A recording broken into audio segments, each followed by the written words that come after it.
എല്ലാവർക്കും നമസ്കാരം. CC general PSC ചാനലിൻ്റെ മറ്റൊരു മാത്സിൻ്റെ ക്ലാസ്സിലേക്ക് എല്ലാവർക്കും സ്വാഗതം. എൻ്റെ പേര് ഷൈജു. അപ്പോൾ ഞാൻ ഇന്ന് നിങ്ങളുടെ മുമ്പിൽ വന്നിരിക്കുന്നത്, നിങ്ങൾക്ക് ഓരോരുത്തർക്കും അറിയാം, നമ്മുടെ കമ്പനി ബോർഡ് കോർപ്പറേഷൻ LGS പരീക്ഷയ്ക്ക് ഇനി ദിവസങ്ങൾ മാത്രമേ ബാക്കിയുള്ളൂ അല്ലേ? ജൂലൈ മാസം 18-ാം തീയതി എന്ന് പറയുമ്പോൾ നിങ്ങളുടെ മുമ്പിലെ കുറച്ച് വിരലിൽ എണ്ണാവുന്ന ദിവസങ്ങളിൽ താഴെ മാത്രമായിട്ട് ബാക്കി നിൽക്കുന്നു. എനിക്ക് ഈ ഒരു പ്രത്യേക സാഹചര്യത്തിൽ ഓർമ്മ വരുന്നത്, ഒരു വർഷം മുമ്പ് ഞാൻ നിങ്ങളോട് പറഞ്ഞിട്ടുണ്ടായിരുന്നു, ഇവിടെ മക്കളെ, നമ്മൾ കമ്പനി ബോർഡ് കോർപ്പറേഷൻ LGSന്റെ പ്രിലിംസിന്റെ പരീക്ഷ ഇന്ന തീയതിയിൽ നടക്കും. അത് ഞാൻ പറഞ്ഞത് 2026 ഒരു ഓഗസ്റ്റ് സെപ്റ്റംബറോടുകൂടി അതിൻ്റെയൊക്കെ പ്രിലിംസിന്റെ പരീക്ഷ നടക്കുമെന്നും, അതേ വർഷം ഈ 2026 അവസാനത്തോടുകൂടി മെയിൻസ് പരീക്ഷകൾ നടക്കും എന്ന് തന്നെയാണ് ഞാൻ ഒരു വർഷം മുമ്പ് നിങ്ങളോട് പറഞ്ഞത്. അതുകൊണ്ട് നിങ്ങൾ ഒരു വർഷത്തെ സമയമുണ്ട്, നന്നായിട്ട് പഠിക്കണം എന്നുള്ള കാര്യം അന്ന് മുതലേ ഞാൻ കൃത്യമായിട്ട് ഗൈഡ് ചെയ്തുകൊണ്ട് വന്ന് നമ്മളിപ്പോൾ അവസാനത്തെ പോയിന്റിലേക്ക് നമ്മൾ എത്തി നിൽക്കുകയാണ്. ഈ അവസാനത്തെ നിമിഷങ്ങളിലേക്ക് നമ്മൾ എത്തി നിൽക്കുമ്പോൾ എനിക്ക് ഒരുപാട് സന്തോഷമുണ്ട്. കാരണം എൻ്റെ വാക്കുകൾ കേട്ട് അന്ന് പഠനം തുടങ്ങിയ ഒരുപാട് പേരുണ്ട്. അവര് കഴിഞ്ഞ ദിവസമൊക്കെ ഒരുപാട് പേര് പറഞ്ഞു, സാറ് അന്ന് ഒരു വർഷത്തിന് മുമ്പ് ഞങ്ങളോട് പറഞ്ഞിട്ടില്ലായിരുന്നോ ഈ ഒരു സമയത്ത് കമ്പനി ബോർഡ് LGSന്റെ നോട്ടിഫിക്കേഷൻ വരുമെന്നും പരീക്ഷ ഇന്ന് നടക്കുമെന്നൊക്കെ പറഞ്ഞതുകൊണ്ട് ഞങ്ങൾ ആ രീതിയിൽ പഠിച്ചുകൊണ്ട് മുമ്പോട്ട് പോകുന്നു. ഞങ്ങൾ എക്സാം ഹാളിലേക്ക് കടക്കാൻ ഇനി മണിക്കൂറുകൾ മാത്രമേ ബാക്കിയുള്ളൂ എന്ന് പറഞ്ഞ് പോയ ഒരുപാട് പേരുണ്ട്. ഇനി നമ്മളുടെ ഈ ക്ലാസ്സുകൾ കണ്ട് പ്രിപ്പറേഷൻ 6 മാസത്തിനുള്ളിൽ തുടങ്ങിയ ഒരുപാട് പേരുണ്ട്, 3 മാസത്തിനുള്ളിൽ തുടങ്ങിയ ഒരുപാട് പേരുണ്ട്. എന്തായാലും 2027 ജനുവരി മാസത്തിലെ റാങ്ക് ലിസ്റ്റ് നിലവിൽ വരുമ്പോൾ നിങ്ങളുടെ ഓരോരുത്തരുടെയും പേര് ആ റാങ്ക് ലിസ്റ്റിന്റെ ആദ്യത്തെ റാങ്കുകളിൽ തന്നെ ഉണ്ടാകട്ടെ എന്ന് ആത്മാർത്ഥമായിട്ട് പ്രാർത്ഥിക്കുന്നു. കാരണം നമ്മൾ ഒരുപാട് കഷ്ടപ്പെട്ടതാ. നമ്മൾ ആ ഒരുപാട് കഷ്ടപ്പെട്ടതിന്റെ അവസാന ഭാഗങ്ങളിലേക്ക് നമ്മൾ കടക്കുകയാണ്. ഇനിയുള്ള ദിവസങ്ങൾ നിങ്ങൾ മറ്റെല്ലാ തിരക്കുകളും മാറ്റി വെച്ചുകൊണ്ട് കിട്ടുന്ന പരമാവധി സമയം പഠനത്തിന് വേണ്ടി പ്രയോജനപ്പെടുത്താൻ ഈ അവസാന ഘട്ടത്തിൽ കൂടി ഞാൻ നിങ്ങളോട് സ്നേഹത്തോടെ ആവശ്യപ്പെടുകയാണ്. നമ്മൾ ഒരു യാത്ര തുടങ്ങിയത് കുറച്ച് മാസങ്ങൾക്ക് മുമ്പാണ്. ആ യാത്രയുടെ അവസാനത്തെ നിമിഷങ്ങളിലേക്ക് നമ്മൾ എത്തിച്ചേർന്നിരിക്കുകയാണ്. ഇനിയുള്ള ദിവസങ്ങൾ, ഇനിയുള്ള മണിക്കൂറുകൾ കൃത്യമായിട്ട് ഉപയോഗപ്പെടുത്തിക്കൊണ്ട് നമ്മുടെ സംസ്ഥാനത്ത് പ്രവർത്തിക്കുന്ന വിവിധ കമ്പനികൾ, ബോർഡുകൾ, കോർപ്പറേഷനുകളിലെ LGS എന്ന് പറയുന്ന ആ സ്വപ്ന ജോലി യാഥാർത്ഥ്യമാക്കുവാൻ നിങ്ങളുടെ മുമ്പിൽ ഇനി മണിക്കൂറുകൾ മാത്രം ബാക്കി.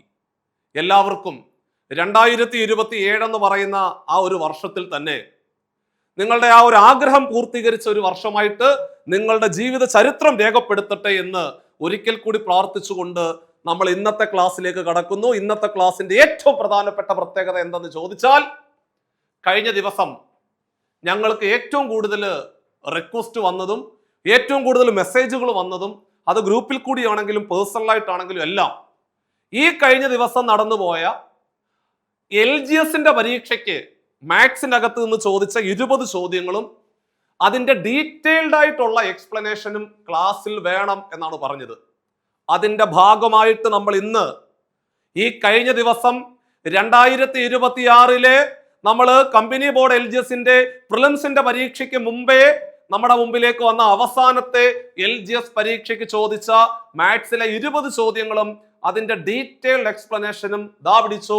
നമ്മൾക്ക് നടന്നുപോയ പരീക്ഷകൾ എന്ന് പറഞ്ഞാല് മക്കളെ, KSFE-യിലെ പിയൂൺ അല്ലെങ്കിൽ വാച്ച്മാൻ എന്ന് പറയുന്ന ഒരു തസ്തികയ്ക്ക് വേണ്ടി നടത്തിയ മെയിൻസിന്റെ പരീക്ഷ, അതേപോലെ കേരള സെറാമിക്സ് ലിമിറ്റഡിലെ ഗാർഡ് എന്ന് പറയുന്ന തസ്തികയ്ക്ക് വേണ്ടി നടത്തിയ മെയിൻസിന്റെ പരീക്ഷ, അതേപോലെ എക്സ് സർവീസ് മെന്നിന്റെ ലാസ്റ്റ് ഗ്രേഡ് സെർവന്റ് എന്ന് പറയുന്ന 2 കാറ്റഗറി ആയിട്ട് നടത്തിയ പരീക്ഷ, ക്വസ്റ്റ്യൻ പേപ്പർ കോഡ് എന്ന് പറയുന്നത് 62/26 പരീക്ഷ നടന്നത് ജൂലൈ മാസം 1-ാം തീയതി. അപ്പൊ ജൂലൈ മാസം 1-ാം തീയതി നടന്ന പരീക്ഷ, ആ പരീക്ഷയ്ക്ക് ചോദിച്ച 20 മാത്സിന്റെ ചോദ്യങ്ങളിലെ ഒന്നാമത്തെ ചോദ്യം ദാ പിടിച്ചു.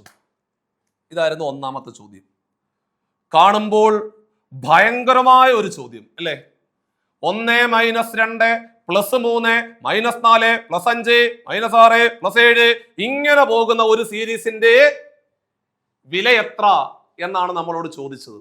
അപ്പൊ നിങ്ങൾ ഇങ്ങനെ വിചാരിക്കും, സാറേ ഇതൊരു മെനക്കെട്ട സാധനമാണല്ലോ, ഇതിലൊരു മെനക്കേടും ഇല്ല. ഇത് ഒരു കാലഘട്ടങ്ങളിലോ PSC സ്ഥിരമായിട്ട് ചോദിച്ചുകൊണ്ടിരുന്ന ചോദ്യമാണ്. എളുപ്പത്തിൽ ആൻസർ കണ്ടുപിടിക്കാനുള്ള ട്രിക്ക് ഞാൻ പറഞ്ഞു തരാം. എന്നാണ്ടേ, നിങ്ങൾ അവിടേക്ക് നോക്കുന്ന സമയത്ത് ആദ്യം കിടക്കുന്ന രണ്ട് സംഖ്യകളൊന്ന് പരിശോധിച്ച്. 1 - 2. 1 - 2 കുറച്ചാൽ എത്ര? കുഞ്ഞുങ്ങളെ, 1 - 2 കുറച്ചാൽ -1 അല്ലേ?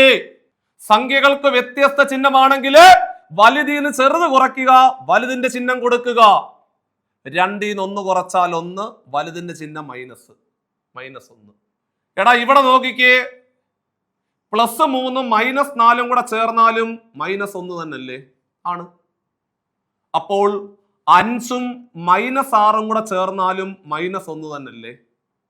അങ്ങനെ രണ്ട് സംഖ്യകൾ ചേർത്തുകൊണ്ടൊരു ഗ്രൂപ്പ് പിടിച്ചൂടെ? രണ്ട് സംഖ്യകൾ ചേർത്തുകൊണ്ടൊരു ഗ്രൂപ്പ് പിടിച്ചൂടെ? അങ്ങനാണെങ്കിൽ മക്കളെ, നമുക്ക് 100 സംഖ്യകൾ ഉണ്ടെങ്കിൽ അതിനെ രണ്ട് സംഖ്യകൾ വെച്ച് ഒരു ഗ്രൂപ്പ് ആക്കിയാൽ മൊത്തത്തിലെ 50 ഗ്രൂപ്പ് വരത്തില്ലേ? വരും. 50 ഗ്രൂപ്പ് അവിടെ വരത്തില്ലേ?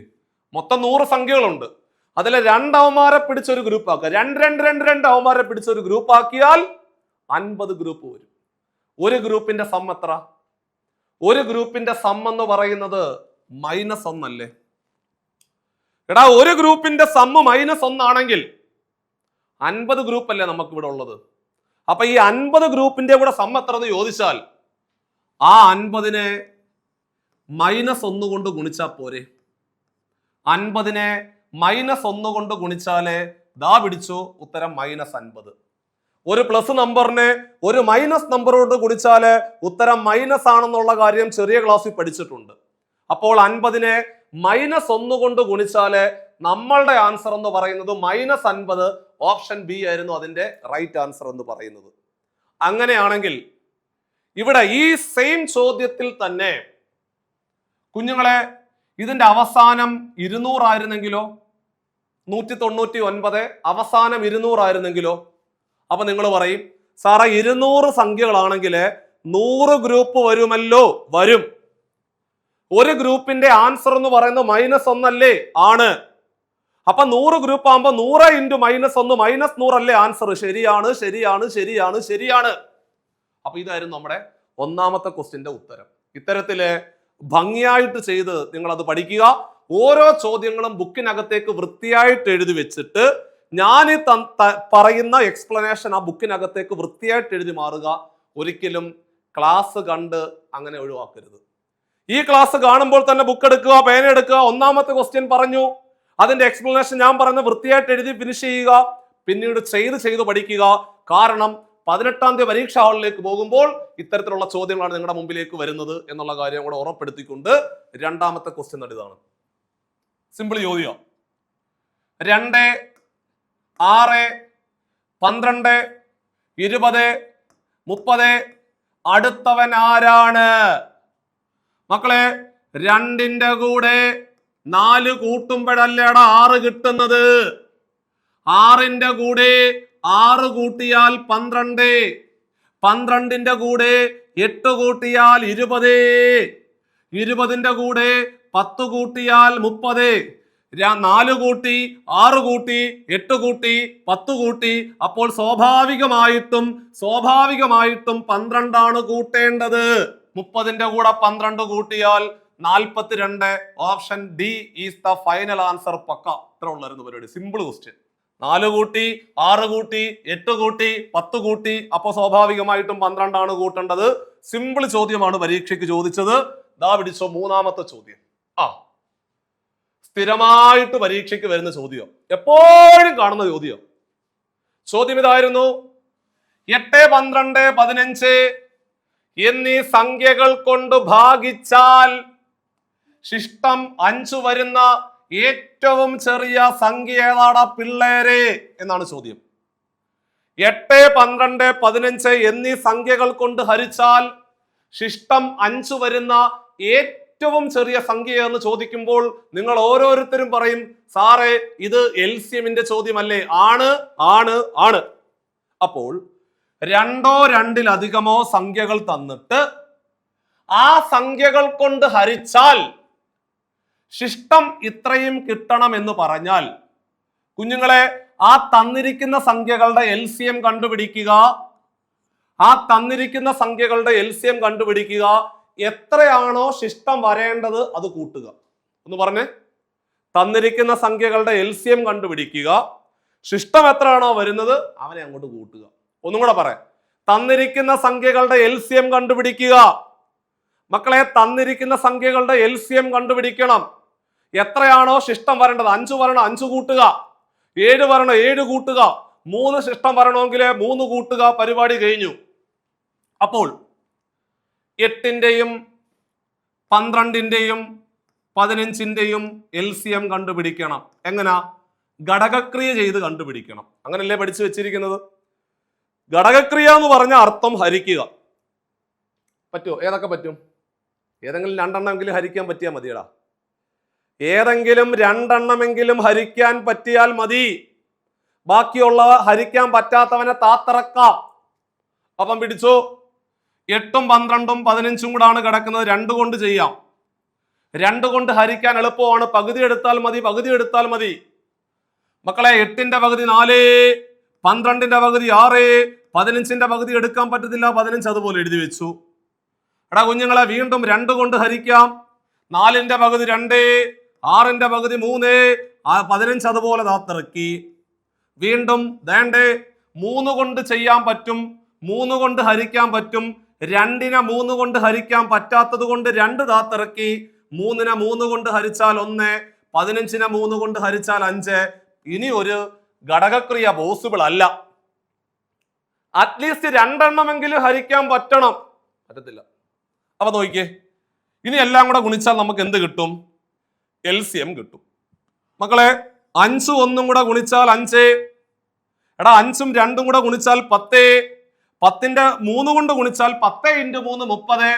30 × 2 60. 60 × 2 120. LCM 120 കിട്ടിയോ? എല്ലാവർക്കും 120 കിട്ടിയോ? കിട്ടി. ശിഷ്ടം എത്ര വരേണ്ടത്? ശിഷ്ടം 5 അല്ലേ വരേണ്ടത്? എത്രയാണോ ശിഷ്ടം വരേണ്ടത് അത് കൂട്ടുക, കൂട്ടുക, കൂട്ടുക. അപ്പോൾ ശിഷ്ടം 5 വരണം, 5 കൂട്ടുക. 120ന്റെ കൂടെ 5 കൂട്ടിയാൽ ഉത്തരം 125. Option C is the final answer. പക്ക. ഇത്രേ ഉള്ളൂ പരിപാടി. അപ്പോൾ 2ഓ 2ലധികമോ സംഖ്യകൾ തന്നിട്ട് ആ സംഖ്യകൾ കൊണ്ട് ഹരിക്കുമ്പോൾ ശിഷ്ടം ഇത്ര കിട്ടണം എന്ന് പറഞ്ഞാൽ തന്നിരിക്കുന്ന സംഖ്യകളുടെ LCM കണ്ടുപിടിക്കുക. എത്രയാണോ ശിഷ്ടം വരേണ്ടത് അത് അങ്ങോട്ട് കൂട്ടി കൊടുക്കുക. പരിപാടി കഴിഞ്ഞു. 1 മാർക്ക് നമ്മുടെ വെട്ടിയിലോട്ട് വന്നിരിക്കുകയാണ്. എല്ലാ പരീക്ഷകളിലും സ്ഥിരമായിട്ട് കാണുന്ന വളരെ പ്രധാനപ്പെട്ട ചോദ്യമാണ് കഴിഞ്ഞ ദിവസം പരീക്ഷയ്ക്ക് ചോദിച്ചത്. അടുത്ത ക്വസ്റ്റ്യൻ. കൊള്ളാം. ചോദ്യം കാണുമ്പോഴേ സ്വാഭാവികമായിട്ടും സന്തോഷം വരും. കാരണം പലതവണ ക്ലാസ്സിൽ പഠിപ്പിച്ച ക്വസ്റ്റ്യനാണ്. 91 മീറ്ററും 117 മീറ്റർ നീളമുള്ള 2 കയറുകൾ തുല്യ നീളമുള്ള കഷ്ണങ്ങളാക്കി മുറിക്കുകയാണെങ്കിൽ ഓരോ കഷ്ണത്തിന്റെയും പരമാവധി നീളം എത്ര? മാക്സിമം ലെങ്ത് കാണുമ്പോഴേ അറിയാം. പരമാവധി നീളം എന്ന് കേൾക്കുമ്പോഴേ അറിയാം അത് HCFന്റെ ചോദ്യമാണ്. ഏറ്റവും വലുത്, പരമാവധി നീളം, അങ്ങനെയൊക്കെയുള്ള കീവേഡുകൾ കാണുമ്പോഴേ നമുക്ക് മനസ്സിലാക്കാം അത് HCFന്റെ ചോദ്യമാണ്, ഉസാഖയുടെ ചോദ്യമാണ്, ഹയസ്റ്റ് കോമൺ ഫാക്ടറിന്റെ ചോദ്യമാണ്, HCFന്റെ ചോദ്യമാണ്, HCFന്റെ ചോദ്യമാണ്. അപ്പൊ എന്താ ചെയ്യുക? തന്നിരിക്കുന്ന സംഖ്യകളുടെ HCF കണ്ടുപിടിച്ചാൽ മതി. തന്നിരിക്കുന്ന സംഖ്യകളുടെ HCF കണ്ടുപിടിക്കുക. അത്രേ ഉള്ളൂ പരിപാടി. അതായത് എടാ 91 മീറ്റർ നീളമുള്ള ഒരു കയറ്, 117 മീറ്റർ നീളമുള്ള വേറൊരു കയറ്, ഇത് രണ്ടും തുല്യ നീളമുള്ള കഷ്ണങ്ങളാക്കി മുറിക്കണം. പക്ഷേ പരമാവധി നീളം രണ്ടും ഒരേ അളവിലാണ് മുറിക്കേണ്ടത്. ആ ഒരേ അളവിൽ മുറിക്കണം, ബാക്കി ഉണ്ടാകാൻ പാടില്ല. അതാണ് ചോദ്യം. അപ്പൊ എന്ത് ചെയ്താൽ മതി? 91ന്റെയും 117ന്റെയും കൂടെ HCF, ഉസാഖ, LCM അല്ല. പരമാവധി നീളം എന്ന് കേട്ടാൽ HCF ആണ് കണ്ടുപിടിക്കേണ്ടത്. HCF. അപ്പൊ ഇത് നോക്കുമ്പോൾ 91, 117. ഈ സംഖ്യകളും അടിസ്ഥാന ക്രിയകളും എന്ന് പറയുന്ന ചാപ്റ്ററിൽ പഠിപ്പിക്കുമ്പോൾ ഞാൻ എപ്പോഴും എടുത്തു പറയുന്ന ഒരു കാര്യമുണ്ട്. എന്തോന്നറിയോ മക്കളെ? 90-നും 100-നും ഇടയിലെ ഒരേ ഒരു അഭാജ്യ സംഖ്യ മാത്രമേ ഉള്ളൂ. അത് 97 ആണെന്ന് പലതവണ പറയാറുണ്ട്.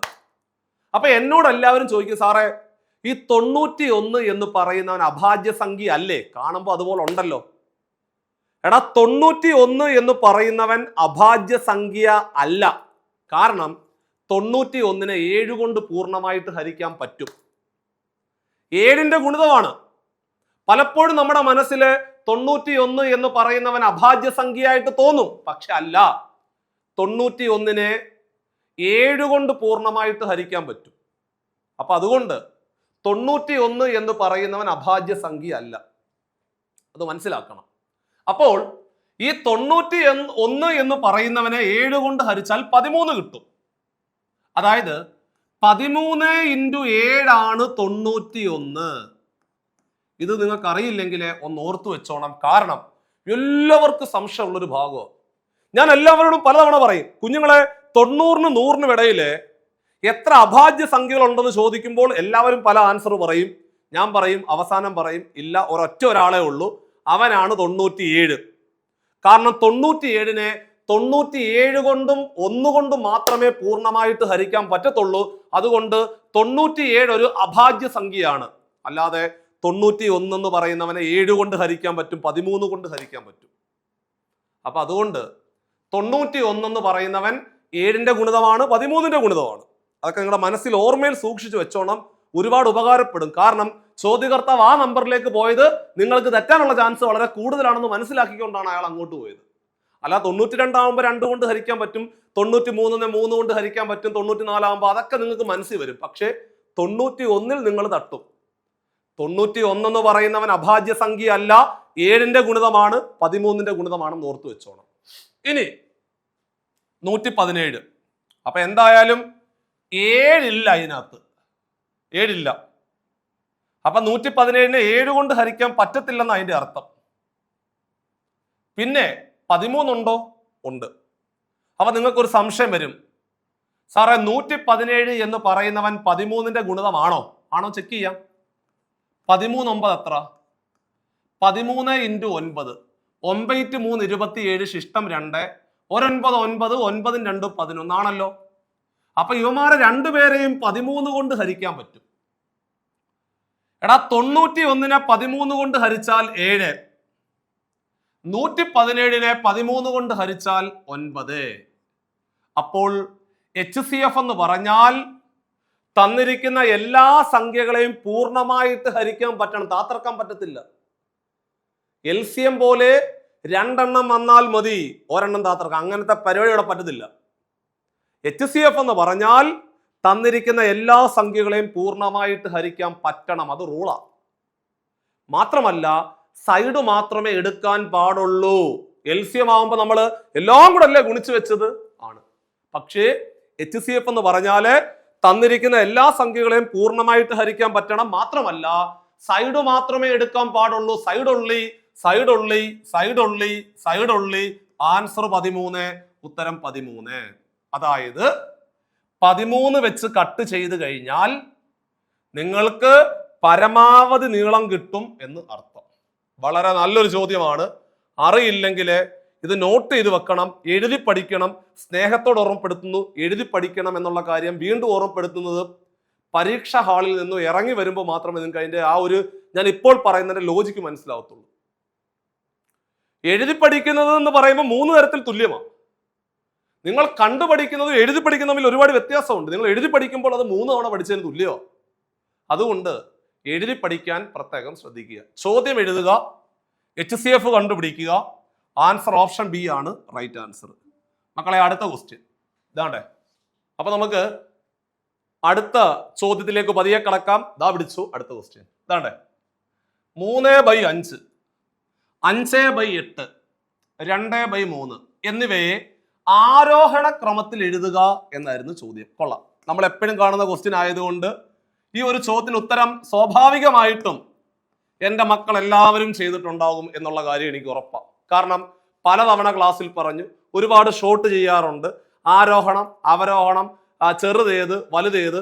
ഏറ്റവും അവസാനം ഞാൻ ഈ LGSന്റെ പരീക്ഷകൾക്ക് വേണ്ടിയിട്ടുള്ള ലൈവ് ക്ലാസ്സുകൾ നമ്മുടെ എടുത്ത സമയത്തും ഞാൻ ആ ഭിന്നസംഖ്യകളെ വലുതേത്, ചെറുതേത്, ആരോഹണം, അവരോഹണം, ഇടയിൽ വരുന്നത് ഏത്, ഇതുപോലെ ഒരുപാട് സാധനങ്ങൾ പഠിപ്പിച്ചതാണ്. എളുപ്പമോ? ഒന്നുമില്ല. ചെയ്യേണ്ട പരിപാടി, കുഞ്ഞുങ്ങളെ അംശത്തിലൊക്കെ ഓരോ പൂജ്യം അങ്ങ് ഇട്ട് കൊടുക്കുക. എന്തുവാ എടാ, അംശത്തിലൊക്കെ വെറുതെ ഒരു പൂജ്യം ഇട്ട് കൊടുക്കുക, ചുമ്മാ. ഇതാണ്ടേ 30, 50, 20. 30നെ 5 കൊണ്ട് ഹരിച്ച എത്ര? 30നെ 5 കൊണ്ട് ഹരിച്ച 6 അല്ലേ? 50നെ 8 കൊണ്ട് ഹരിച്ച എത്ര? 8 6 48. 6 പോയിന്റ് സംതിങ് വരും. കറക്റ്റായിട്ട് കണ്ടുപിടിക്കണ്ട. 50നെ 8 കൊണ്ട് ഹരിക്കുമ്പോൾ 6 8 48. 6 പോയിന്റ് സംതിങ് വരും. ജസ്റ്റ് അവിടെ നിൽക്കട്ടെ. 20നെ 3 കൊണ്ട് ഹരിച്ചാലോ?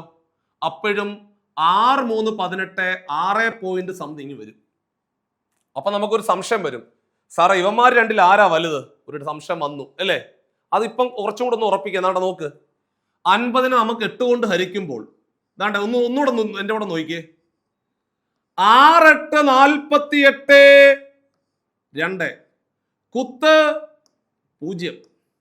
2 8 16. ശിഷ്ടം 4. അപ്പോൾ ഇത് 6.2 ആണെന്ന് മനസ്സിലായി. ആണോ? അടുത്തത് 20നെ 3 കൊണ്ട് ഹരിച്ചാലോ? 20നെ 3 കൊണ്ട് ഹരിച്ചാല് 6 3 18. ശിഷ്ടം 2. കുത്ത് 0. 6 3 18. ശിഷ്ടം 2. 6.6 എന്ന് വരും. ഇനി നിങ്ങൾ പറ, ആരോഹണ ക്രമം എന്ന് പറഞ്ഞാൽ ഏറ്റവും ചെറുതാണ് ആദ്യം എഴുതേണ്ടത്. മക്കളെ, ഏറ്റവും ചെറുതെന്ന് പറഞ്ഞാൽ ദാണ്ടേ 6 അല്ലേടാ.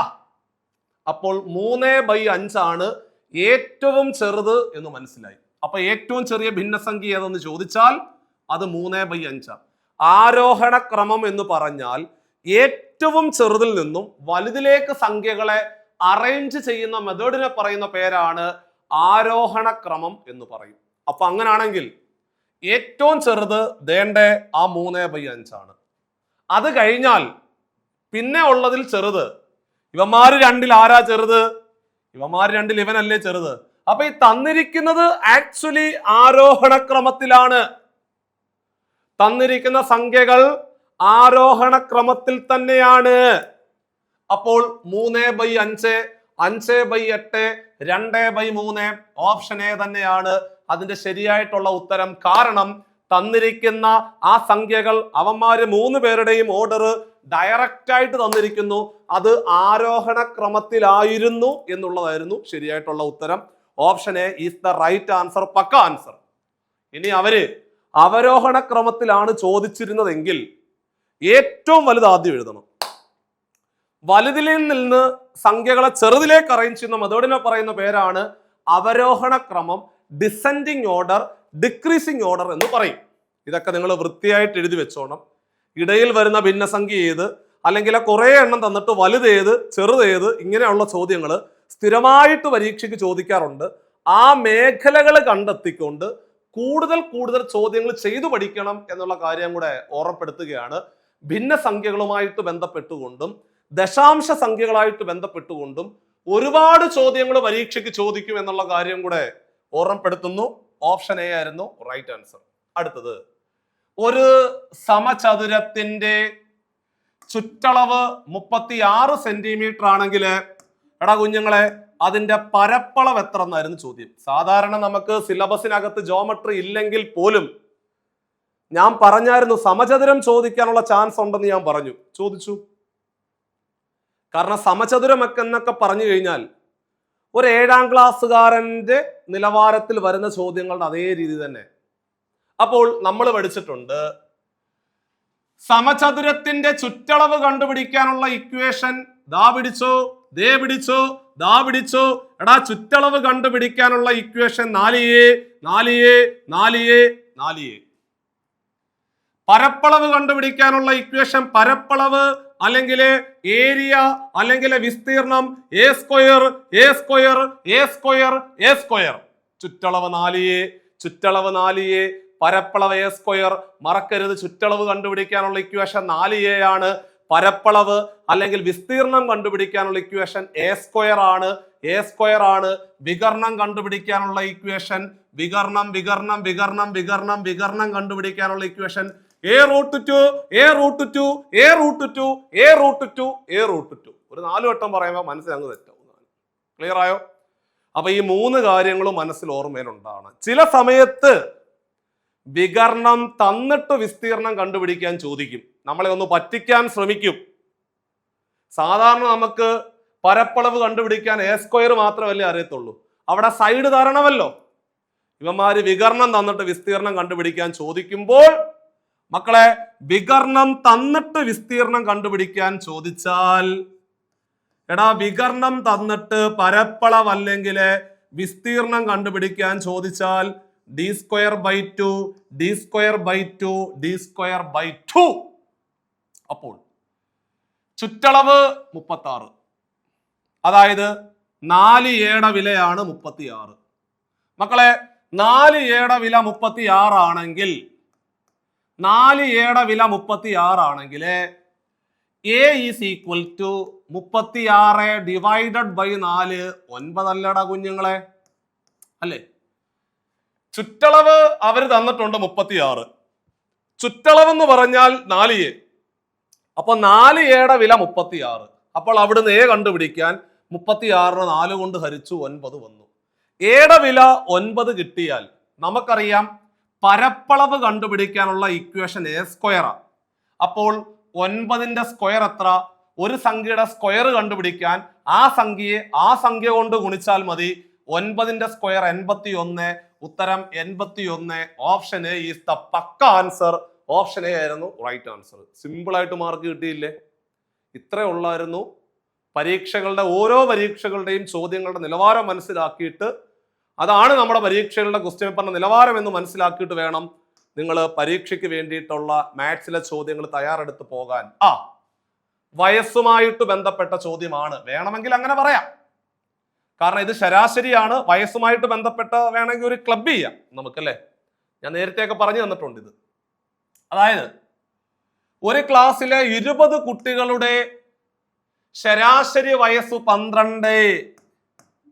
ഒരു ക്ലാസ്സിലെ 20 കുട്ടികളുടെ ശരാശരി വയസ്സ് 12 ആണ്.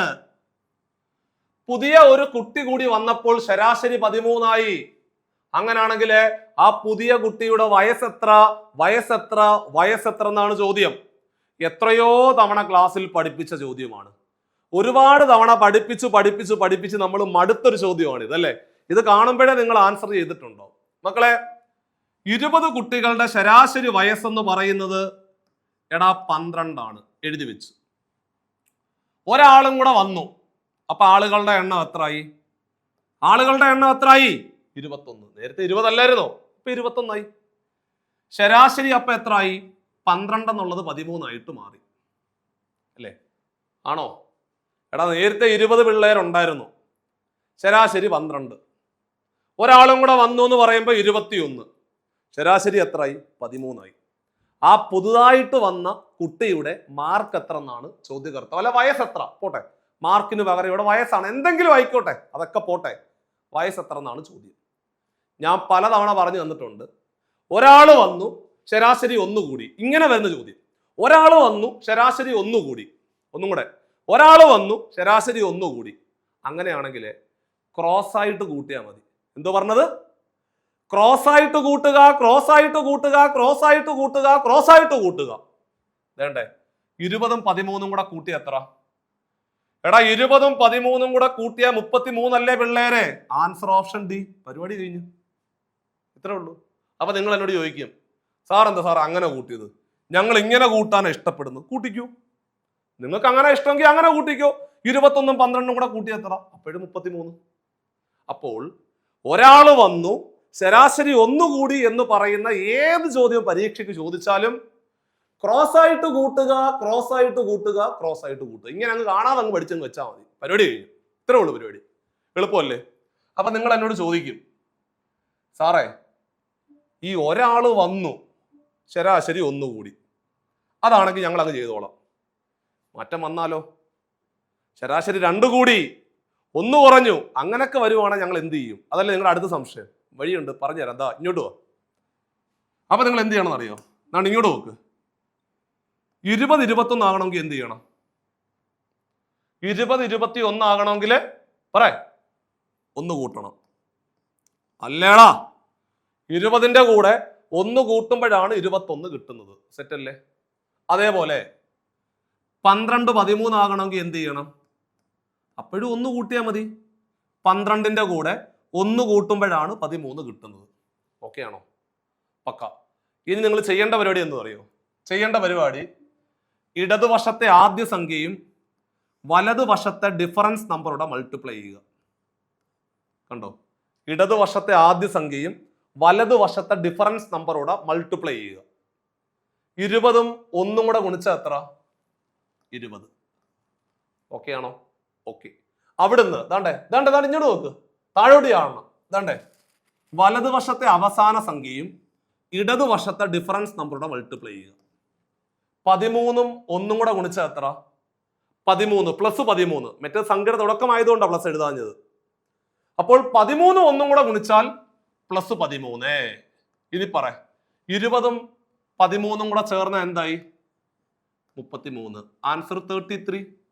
ഓപ്ഷൻ ഡി ആയിരുന്നു റൈറ്റ് ആൻസർ. സിമ്പിൾ അല്ലടാ. അപ്പോൾ നിങ്ങളുടെ മനസ്സിലെ ശരാശരി 2 കുറഞ്ഞു, അല്ലെങ്കിൽ ശരാശരി 1 കുറഞ്ഞു, അല്ലെങ്കിൽ ശരാശരി 4 കൂടി, ശരാശരി 2 കുറഞ്ഞു, അങ്ങനെയൊക്കെ വരുവാണെങ്കിൽ ഇതാണ് ഐഡിയ.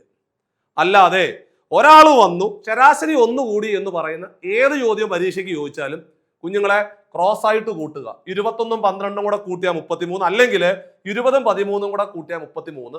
വൃത്തിയായിട്ട് എഴുതി പഠിച്ചിട്ട് നിങ്ങൾക്ക് എന്തെങ്കിലും സജഷൻ ഉണ്ടെങ്കിൽ വീഡിയോയ്ക്ക് താഴെ കമന്റ് ആയിട്ട് രേഖപ്പെടുത്തുക. അതിനനുസരിച്ച് ഞാൻ വീണ്ടും ഞാൻ പ്രോബ്ലം ചെയ്ത് പഠിപ്പിച്ചു തരാം. പേടിക്കേണ്ട ആവശ്യമില്ല. അടുത്ത ക്വസ്റ്റ്യൻ ഇതാ പിടിച്ചു. Profit and loss. Profit and loss എന്ന് പറയുന്ന ടോപ്പിക്കിനകത്ത് നിന്ന് എങ്ങനെയാ പരീക്ഷയ്ക്ക് ചോദ്യം വരുന്നത്? ഇടിവെട്ട് ചോദ്യങ്ങൾ വരുവോ? വരത്തില്ല. പിന്നെ എങ്ങനെയാ വരുന്നത്? ഇങ്ങനെ വരും. ഒരു വസ്തു 480 രൂപയ്ക്ക് വിറ്റപ്പോൾ 20% നഷ്ടമുണ്ടായി. ആഹാ, ഞാൻ പലതവണ പറഞ്ഞു തന്നിട്ടുണ്ട്. ഒരു സാധനം വാങ്ങുന്ന വില 100%, 10% ലാഭത്തിന് വിറ്റു എന്ന് പറഞ്ഞാൽ 110% വിറ്റു എന്നർത്ഥം. 10% നഷ്ടത്തിന് വിറ്റു എന്ന് പറഞ്ഞാൽ 90% വിറ്റത്. എടാ കുഞ്ഞുങ്ങളെ, 20% ലാഭത്തിന് വിറ്റു എന്ന് പറഞ്ഞാൽ 120% വിറ്റത്. 20% നഷ്ടത്തിന് വിറ്റു എന്ന് പറഞ്ഞാൽ 80%. കാരണം വാങ്ങിയ വില 100%. എപ്പോഴും വാങ്ങിയ വില 100%. 10% ലാഭത്തിന് വിറ്റു എന്ന് പറഞ്ഞാൽ 110%, 10% നഷ്ടത്തിന് വിറ്റു എന്ന് പറഞ്ഞാൽ 90%. അപ്പോൾ 480 വിറ്റു, 20% നഷ്ടമായിരുന്നു. 480 വിൽക്കുമ്പോൾ 20% നഷ്ടമായിരുന്നു എന്ന് പറഞ്ഞാൽ മക്കളെ, 480 എന്ന് പറയുന്ന സംഖ്യ ഉണ്ടല്ലോടാ, 20% നഷ്ടമായതുകൊണ്ട് ദിസ് ഈസ് 80% ആണ് എന്നെടുക്കണം. അപ്പൊ നിങ്ങൾ എന്നോട് ചോദിക്കും, സാറേ 480 രൂപയ്ക്ക് വാങ്ങി എന്നായിരുന്നു പറഞ്ഞിരുന്നെങ്കിലോ? മക്കളെ, വാങ്ങിയ വില എന്ന് പറഞ്ഞാൽ 100% അല്ലേ? അപ്പോൾ 480 എന്ന് പറയുന്നവനെ 100% എടുക്കണം. എടാ, 20% നഷ്ടമായിരുന്നു എന്ന് പറഞ്ഞാൽ അതിന്റെ അർത്ഥം വിറ്റ വില 80% ആണ്. 480 എന്ന് പറയുന്ന സംഖ്യയെ 80% പരിഗണിക്കുക.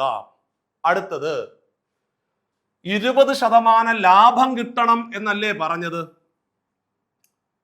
എടാ, 20% ലാഭം കിട്ടണമെങ്കിൽ നമ്മൾ 120% വിറ്റാൽ മതി. അപ്പോൾ നിങ്ങൾ 120% കണ്ടുപിടിക്കുക. ഇതാണ് ചോദ്യം.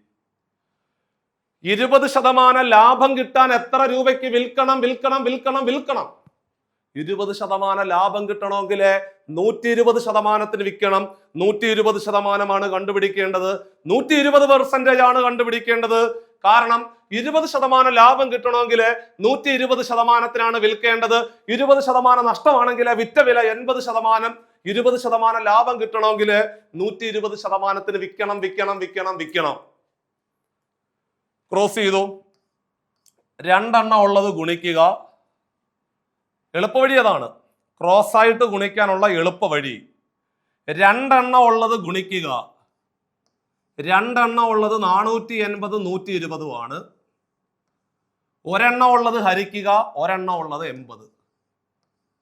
ക്രോസ് ആയിട്ട് ഗുണിക്കാനുള്ള എളുപ്പവഴി രണ്ടെണ്ണം ഉള്ളത് ഗുണിക്കുക, ഒരെണ്ണം ഉള്ളത് ഹരിക്കുക. രണ്ടെണ്ണം ഉള്ളത് ഗുണിക്കുക, ഒരെണ്ണം ഉള്ളത് ഹരിക്കുക. രണ്ടെണ്ണം ഉള്ളത് ഗുണിക്കുക, ഒരെണ്ണം ഉള്ളത് ഹരിക്കുക. ഇതേണ്ടേ ഈ പൂജ്യം കട്ടായി. മക്കളെ, താഴെ കിടക്കുന്ന 8ഉം മേളിൽ കിടക്കുന്ന 48ഉം കൂടെ 8 കൊണ്ട് വെട്ടാം. എടാ, 8 കൊണ്ട് വെട്ടുക എന്ന് പറഞ്ഞ അർത്ഥം 8 കൊണ്ട് ഹരിക്കുക എന്നാണ് അർത്ഥം. 8നെ 8 കൊണ്ട് ഹരിച്ചാൽ 1, 48നെ 8 കൊണ്ട് ഹരിച്ചാൽ 6 എന്ന് വരും. താഴെ ഒന്നുമില്ല, മേളില് 6ഉം 120 മാത്രമേ ഉള്ളൂ.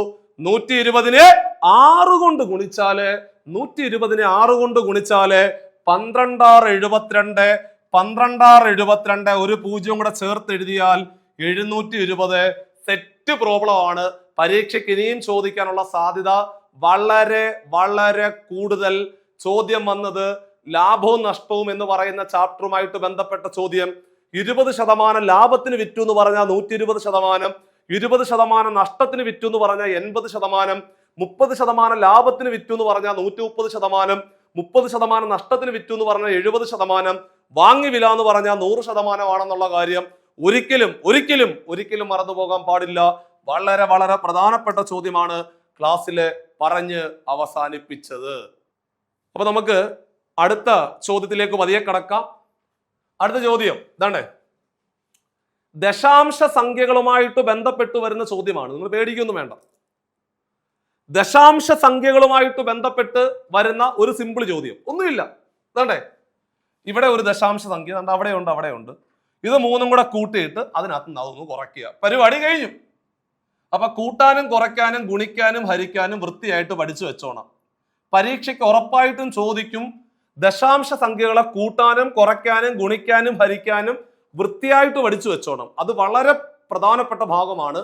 അത് കഴിഞ്ഞ ക്ലാസ്സിൽ നിങ്ങൾ എൻ്റെ വീഡിയോയ്ക്ക് താഴെ വന്ന് കമന്റ് ചെയ്തിട്ടുണ്ടായിരുന്നു, ദശാംശ സംഖ്യകളുടെ മാത്രം ഒരു ക്ലാസ് വേണമെന്ന്. പക്ഷെ ഞാനങ്ങ് വിട്ടുപോയി ആ കാര്യം. അടുത്ത ക്ലാസ് ഞാനത് പരിഗണിക്കാം കേട്ടോ. ഞാനങ്ങ് വിട്ടുപോയി സത്യത്തില്. പക്ഷെ അത് തന്നെ പരീക്ഷയ്ക്ക് വീണ്ടും ചോദിച്ചു. അപ്പൊ ഞാനത് പരിഗണിക്കാം. ഗുണിക്കാനും ഹരിക്കാനും കുറയ്ക്കാനും കൂട്ടാനും എല്ലാം ഒരു വീഡിയോ ചെയ്യാം ഞാൻ. അപ്പൊ അത് മാത്രം കണ്ടുകൊണ്ട് അങ്ങ് എക്സാം ഹാളിൽ പോയാൽ മതി, സെറ്റ് ആയിരിക്കും. അപ്പൊ പിടിച്ചോ. ആദ്യം ഒരു കാര്യം ചെയ്യും, എല്ലാവരോടും ഒന്ന് കൂട്ടിക്ക്.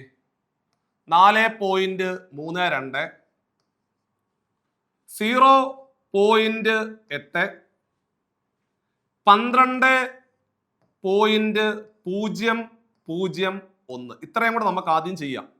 ഇതെല്ലാം കൂടെ കൂട്ടാനാണ്. എവിടെയെങ്കിലും സ്ഥാനങ്ങളുടെ കുറവുണ്ടെങ്കിൽ അവിടെയൊക്കെ 0 ഇട്ട് കൊടുക്കുക. മനസ്സിലായോ? എവിടെയെങ്കിലും സ്ഥാനങ്ങളുടെ കുറവുണ്ടെങ്കിൽ അവിടെ 0 ഇട്ട് കൊടുക്കുക. ഇതാണ്ട് നോക്കിക്കോണേ, ഇവിടെ ഇല്ല, അപ്പൊ ഇവിടെ വെറുതെ 0 ഇട്ട് കൊടുക്കാം, കുഴപ്പമൊന്നുമില്ല. അതെ, ഇവിടെ ഇല്ല, എന്നിട്ട് അങ്ങോട്ട് കൂട്ടിക്ക്.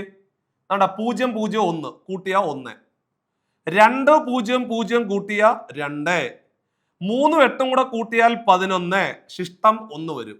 ആ കുത്തു മറക്കരുത്, കുത്തെല്ലാം ഒരുപോലെ നിൽക്കണം, അത്രേ ഉള്ളൂ. 1 4 കൂടെ കൂട്ടിയ 5, 5 2 7, 0.001 കൂട്ടിയാൽ 1, 17.121 എന്ന് വരും. അതിനകത്ത് നിന്നും 5.6 കുറയ്ക്കണം. ശ്രദ്ധിച്ച് ഇങ്ങോട്ട് നോക്കുകയാണ്, ഇങ്ങോട്ട് നോക്കിക്കേ, ഓരോരുത്തരും നോക്കുക. ഇതാണ്ടേ 17.121 നിന്ന് 5.6 അങ്ങോട്ട് കുറയ്ക്കണം. ഇതാണ് കുറയ്ക്കേണ്ടത്. എവിടെയെങ്കിലും സ്ഥാനങ്ങളുടെ കുറവുണ്ടോ നോക്കിക്കേ. ഉണ്ടല്ലോ. വേണ്ട മക്കളെ, ഇവിടെ 2 സ്ഥാനങ്ങളുടെ കുറവുണ്ട്, 2 0 ഇട്ട് കൊടുക്കുക. എടാ കുഞ്ഞുങ്ങളെ, 1 ന്ന് 0 കുറച്ചാൽ 1, 2 ന്ന് 0 കുറച്ചാൽ 2, 1 ന്ന് 6 കുറയ്ക്കാൻ പറ്റത്തില്ല, കടമെടുക്കണം. കടം എടുക്കുന്നത് എത്ര? 10. 10 കടം എടുക്കുന്നത്. അപ്പൊ ഇവിടുന്ന് 10 കടം എടുത്താല് അവിടെ ഓൾറെഡി 1 ഉണ്ട്. അപ്പൊ എന്തായിട്ട് മാറി? 11 ആയിട്ട് മാറി, ഇല്ലേ? അപ്പൊ ഇവിടെ 7 എന്നുള്ളത് എന്തായിട്ട് മാറും? 1 അങ്ങ് കുറയും. കൊടുക്കുന്നത് 10, കുറയുന്നത് 1. അതാണ് കടമെടുപ്പിന്റെ ഒരു ചരിത്രം. കടമെടുപ്പിന്റെ ചരിത്രം. കൊടുക്കുന്നത് 10, കുറയുന്നത് 1. അപ്പൊ 7 കൊടുത്തത് 10, പക്ഷെ 7ന്റെ 1 കുറയത്തുള്ളൂ, 6 വരത്തുള്ളൂ അവിടെ. മനസ്സിലായോ? 11 6 കുറച്ച എത്ര? 5. 6 5 കുറച്ച എത്ര? 1. അവസാനത്തെ 1 കൂടെ താത്തിറക്കിയാൽ ഉത്തരം 11.521. 11.521. Option B is the pakka answer. ദശാംശ സംഖ്യകളെ കൂട്ടാനും കുറയ്ക്കാനും ഗുണിക്കാനും ഹരിക്കാനും എല്ലാം വൃത്തിയായിട്ട് പഠിച്ചു വെച്ചോണം. അത് അറിയത്തില്ലാത്തവർ ഒരുപാട് പേരുണ്ട്. എൻ്റെ വീഡിയോക്ക് താഴെ കഴിഞ്ഞ ക്ലാസ്സിൽ കമന്റ് ചെയ്തിട്ടുണ്ടായിരുന്നു. പക്ഷെ ഞാൻ ആ കാര്യം അങ്ങ് വിട്ടുപോയി ചെയ്തു തരാം. ദശാംശ സംഖ്യകൾ വളരെ പ്രധാനപ്പെട്ട ഭാഗമാണ്. എടാ, ഭിന്ന സംഖ്യകൾ, ദശാംശ സംഖ്യകൾ 4 മാർക്ക് ഉറപ്പിക്കുക. അതാണ് LGS പരീക്ഷകളുടെ പ്രത്യേകത. അത് നിങ്ങൾ ഓർത്ത് വെച്ചോണം. ആ 2 ചാപ്റ്ററുകൾ നിങ്ങൾ നോക്കാതെ പോയാൽ 4 മാർക്ക് പോയി. ആകെ 24 പോയാൽ പിന്നെ പരിപാടി കഴിഞ്ഞു. ശ്രദ്ധിച്ചോണം. അടുത്തത് ഇതാണ്ടേ, ട്രെയിനിന്റെ ചോദ്യമാണ്. ട്രെയിനിന്റെ ചോദ്യം നമ്മൾ നേരത്തെ ചെയ്തിട്ടുണ്ട്. ഈ വീഡിയോയ്ക്ക് താഴെ കിടപ്പുണ്ട്. ആദ്യം 4 ടൈപ്പ് ഉണ്ട്. ഞാൻ 4 കൊണ്ട് പറഞ്ഞ് സമയം കളയുന്നില്ല. ലംബമായിട്ട് നിൽക്കുന്ന വസ്തുക്കളെ മറികടക്കണം. അതായത് വിളക്കുമരം, ഇലക്ട്രിക് പോസ്റ്റ്, ടെലിഫോൺ പോസ്റ്റ്, മരം, മനുഷ്യൻ, Bindu. Electric post, telephone post, മരം, മനുഷ്യൻ, ബിന്ദു, ടൈപ്പ് 1. പ്ലാറ്റ്ഫോം, പാലം, തുരങ്കം, കൃഷിപ്പുരയിടം, ടൈപ്പ് 2. 2 ട്രെയിനുകൾ എതിർദിശയിൽ സഞ്ചരിക്കുന്നു, ടൈപ്പ് 3. 2 ട്രെയിനുകൾ ഒരേ ദിശയിൽ സഞ്ചരിക്കുന്നു, ടൈപ്പ് 4. ഇതിൽ ഏതെങ്കിലും ഒരെണ്ണമായിരിക്കും ചോദിക്കുന്നത്. 4ന് 4 ഇക്വേഷനാണ്. ഇവിടെ ഏതാ നോക്കാം. ടൈപ്പ് 1 ആണോ, 2 ആണോ, 3 ആണോ, 4 ആണോ നോക്കാം. മക്കളെ, 120 മീറ്റർ നീളമുള്ള ഒരു ട്രെയിൻ, 160 മീറ്റർ നീളമുള്ള ഒരു പ്ലാറ്റ്ഫോം. പ്ലാറ്റ്ഫോമാ. ടൈപ്പ് 2 ആ. രണ്ടാമത്തെ ടൈപ്പാ. ടൈപ്പ് 1 എന്ന് പറഞ്ഞാൽ വിളക്കുമരം, ഇലക്ട്രിക് പോസ്റ്റ്, ടെലിഫോൺ പോസ്റ്റ്, കൊടിമരം, മരം, മനുഷ്യൻ, ബിന്ദു. പ്ലാറ്റ്ഫോം, തുരങ്കം, കൃഷിപ്പുരയിടം, നിർത്തിയിട്ടിരിക്കുന്ന മറ്റൊരു ട്രെയിൻ, ടൈപ്പ് 2. 2 ട്രെയിനുകൾ എതിർദിശ, ടൈപ്പ് 3. 2 ട്രെയിനുകൾ ഒരേ ദിശ, ടൈപ്പ് 4. ഇവിടെ പ്ലാറ്റ്ഫോം എന്ന് പറയുമ്പോൾ പാലം, പ്ലാറ്റ്ഫോം, തുരങ്കം, കൃഷിപ്പുരയിടം, ടൈപ്പ് 2 ആണ്. ടൈപ്പ് 2വിന്റെ ഇക്വേഷൻ അറിയാത്തവര്, type 1, type 2, type 3, type 4, 4 equation ഉണ്ട്. അതിലെ ടൈപ്പ് 2 മാത്രമേ ഞാനിപ്പോൾ എഴുതുന്നുള്ളൂ. ടൈപ്പ് 2വിന്റെ ഇക്വേഷൻ പ്ലാറ്റ്ഫോം അല്ലേ, സ്പീഡ് ഇസ് ഈക്വൽ ടു ട്രെയിനിന്റെ നീളം പ്ലസ് അവരെന്താണോ തരുന്നത്. ഇവിടെ പ്ലാറ്റ്ഫോം ആണ്, അപ്പോൾ പ്ലാറ്റ്ഫോമിന്റെ നീളം ഡിവൈഡഡ് ബൈ സമയം. കണ്ടോ, ഇത്രയാണ് ഇക്വേഷൻ. ടൈപ്പ് 2വിന്റെ ഇക്വേഷൻ ഇതാ. ടൈപ്പ് 1 ആണെങ്കിലോ സ്പീഡ് ഈസ് ഈക്വൽ ടു ട്രെയിനിന്റെ നീളം ഡിവൈഡഡ് ബൈ സമയം. അത്രേ ഉള്ളൂ. വിളക്കുമര, ഇലക്ട്രിക് പോസ്റ്റ്, ടെലിഫോൺ പോസ്റ്റ്, മരം, മനുഷ്യൻ, ബിന്ദു, type 1 equation speed is equal to ട്രെയിനിന്റെ നീളം ഡിവൈഡഡ് ബൈ സമയം. ഇലക്ട്രിക് മറ്റേത് പ്ലാറ്റ്ഫോം, തുരങ്കം, കൃഷിപ്പുരയിടം, നിർത്തിയിട്ടിരിക്കുന്ന മറ്റൊരു train, type 2 equation speed is equal to ട്രെയിനിന്റെ നീളം പ്ലസ് അവരെന്താണോ തരുന്നത് അതിന്റെ നീളം കൂട്ടുക ഡിവൈഡഡ് ബൈ സമയം. പ്ലാറ്റ്ഫോം ആണെങ്കിൽ പ്ലാറ്റ്ഫോം, തുരങ്കമാണെങ്കിൽ തുരങ്കം, കൃഷിപ്പുരയിടം ആണെങ്കിൽ കൃഷിപ്പുരയിടം, പിന്നെന്തുവാ പാലമാണെങ്കിൽ പാലം, ഡിവൈഡഡ് ബൈ സമയം. 2 ട്രെയിനുകൾ എതിർദിശയിൽ സഞ്ചരിക്കുന്നു, S1 + S2 = L1 + L2 divided by time. 2 ട്രെയിനുകൾ ഒരേ ദിശയിൽ സഞ്ചരിക്കുന്നു, S1 - S2 = L1 + L2 divided by time. 4 equation പഠിച്ചു. 1 മാർക്കാണത്. 1 മാർക്കാണ് ട്രെയിൻ എന്ന് പറഞ്ഞ 1 മാർക്കാ. ഇതണ്ടേ സ്പീഡ് എത്ര? സ്പീഡ് സെക്കൻഡിലെ 20 മീറ്റർ വേഗത. അപ്പോ സ്പീഡ് 20 മീറ്റർ പെർ സെക്കൻഡ് ആണ്. രക്ഷപ്പെട്ടു മക്കളെ. ട്രെയിനിന്റെ നീളം 120 മീറ്റർ, പ്ലാറ്റ്ഫോമിന്റെ നീളം 160. കൂട്ടട പിള്ളേരെ കൂട്ടിക്കൂ. 120ഉം 160ഉം കൂടെ കൂട്ടിയാൽ 280 ഡിവൈഡഡ് ബൈ സമയം. കണ്ടോ, ഇനി ക്രോസ് ആയിട്ട് അങ്ങോട്ട് ഗുണിക്കുക അല്ലേ? ക്രോസ് ആയിട്ട് ഗുണിക്കണം. അപ്പോൾ നമുക്ക് എന്തോ കിട്ടും? 20 × സമയം ഈസ് ഈക്വൽ ടു 20 × സമയം ഈസ് ഈക്വൽ ടു 280. അവിടുന്ന് സമയം is equal to 280 divided by 20.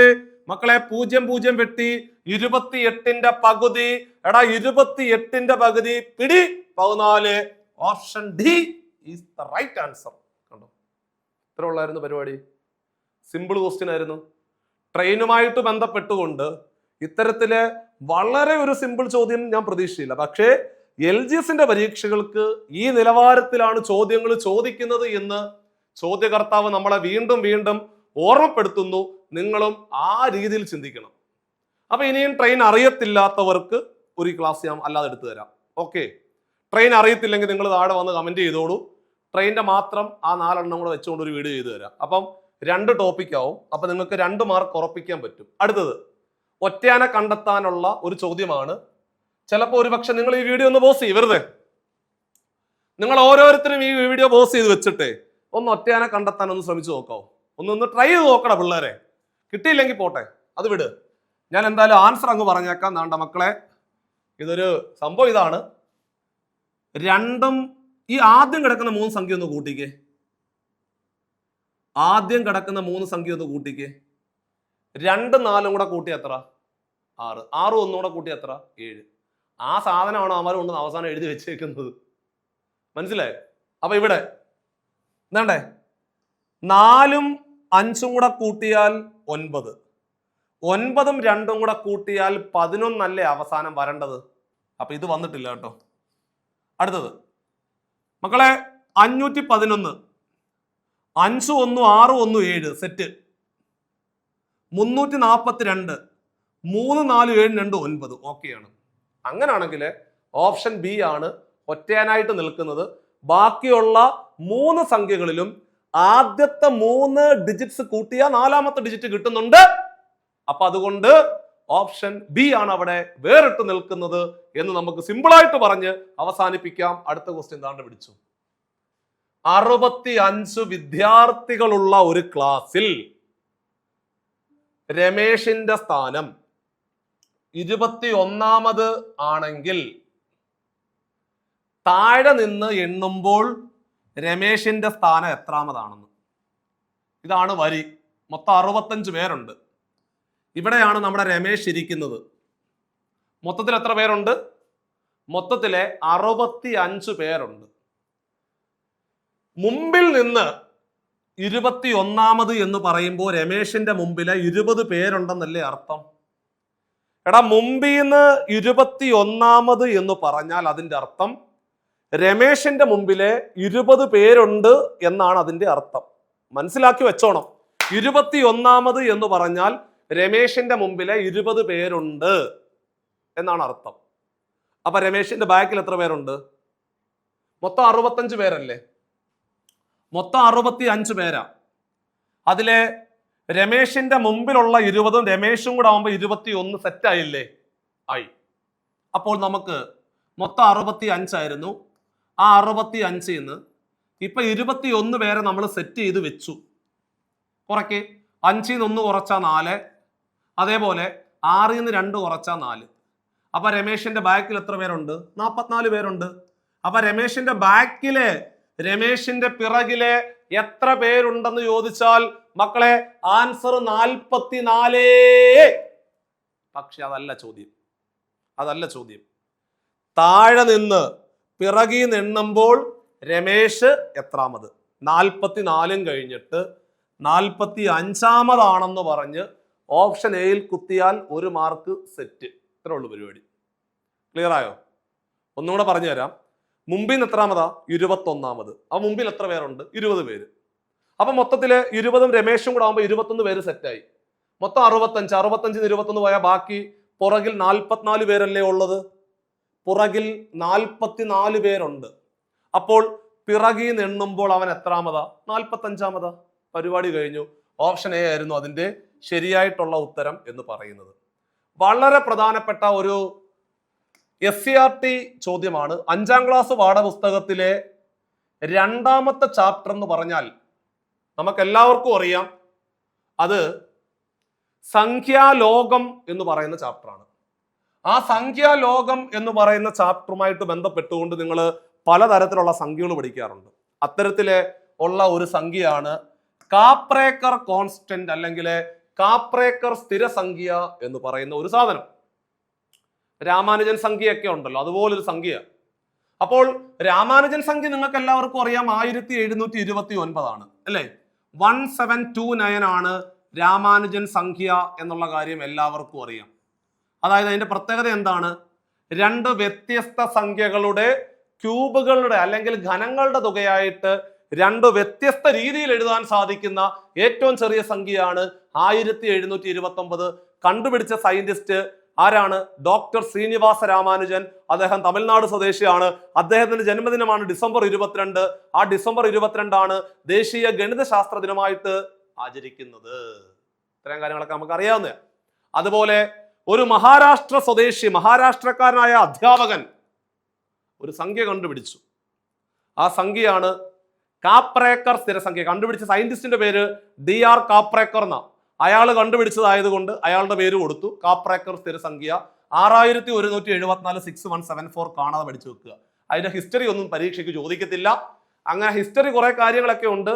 ഒരു 4 അക്ക സംഖ്യയിലെ അക്കങ്ങൾ ഉപയോഗിച്ചുകൊണ്ട് എഴുതാൻ സാധിക്കുന്ന വലിയ നമ്പറും ചെറിയ നമ്പറും തമ്മിലുള്ള വ്യത്യാസം എപ്പോഴും 6174 ആണ്. അതൊന്നും നിങ്ങൾ അറിയേണ്ട പിള്ളേരെ. നിങ്ങൾ പഠിച്ചു വെക്കേണ്ടത് കാപ്രേക്കർ സ്ഥിരസംഖ്യ 6174, രാമാനുജൻ സംഖ്യ 1729, കാപ്രേക്കർ സ്ഥിരസംഖ്യ 6174 6174. ഒന്നും കൂടെ 6174 6174 കണ്ടുപിടിച്ചത് DR കാപ്രേക്കർ. അടുത്തത് വയസ്സുമായിട്ട് ബന്ധപ്പെട്ട ഒരു ചോദ്യമാണ്. ഞാൻ പലതവണ ക്ലാസ്സിൽ പറഞ്ഞു തന്നിട്ടുള്ള ചോദ്യമാണ്. വയസ്സ് 8 വർഷം മുമ്പ് അച്ഛന്റെ വയസ്സ് മകന്റെ വയസ്സിന്റെ 4 മടങ്ങായിരുന്നു. 8 വർഷം കഴിയുമ്പോൾ അച്ഛന്റെ വയസ്സ് മകന്റെ വയസ്സിന്റെ ഇരട്ടിയാകും. അച്ഛന്റെ ഇപ്പോഴത്തെ വയസ്സ് എത്ര എന്നാണ് ചോദ്യം. മക്കളെ എളുപ്പ വഴിയുണ്ട്. പേടിക്കണ്ട പേടിക്കണ്ട പേടിക്കണ്ട പേടിക്കണ്ട. അച്ഛൻ അച്ഛൻ അച്ഛൻ അച്ഛൻ, മകൻ മകൻ മകൻ മകൻ. കാലം 8 വർഷം മുമ്പ്, അതേപോലെ 8 വർഷത്തിന് ശേഷം. ഇതാണ് രണ്ട് കാലഘട്ടം. 8 വർഷം മുമ്പും ഉണ്ട്, 8 വർഷത്തിന് ശേഷമുണ്ട്. കുഞ്ഞുങ്ങളെ 8 വർഷം മുമ്പ് 4 മടങ്ങല്ലായിരുന്നോ എന്ന് പറഞ്ഞ അർത്ഥം എന്തുവാടാ? എന്ന് പറഞ്ഞ അർത്ഥം എന്തുവാ? മകന്റെ വയസ്സ് 1 ആണെങ്കിൽ അച്ഛന്റെ വയസ്സ് 4. ശരിയല്ലേ? 4 മടങ്ങെന്ന് പറഞ്ഞ അതല്ലേ അർത്ഥം? 1 4, 5 ആണെങ്കിൽ 1 5, 7 മടങ്ങാണെങ്കിൽ 1 7, 2 മടങ്ങാണെങ്കിൽ 1 2, 3 മടങ്ങാണെങ്കിൽ 1 3, 4 മടങ്ങായതുകൊണ്ട് 1 4. 8 വർഷത്തിന് ശേഷം ഇരട്ടി അല്ലെങ്കിൽ 2 മടങ്ങ് 1 1. ആ മകൻ 1 ആണെങ്കിൽ അച്ഛൻ 2. ഇനി ആ മുകളിൽ കിടക്കുന്ന സംഖ്യകളുണ്ടല്ലോ പിള്ളേരെ, അതിൻ്റെ കൂടെ വെറുതെ ഒരു എക്സ് കൂടി അങ്ങ് ചേർത്ത് എഴുതണം. എന്തിനാണെന്നൊന്നും നിങ്ങൾ അറിയണ്ട.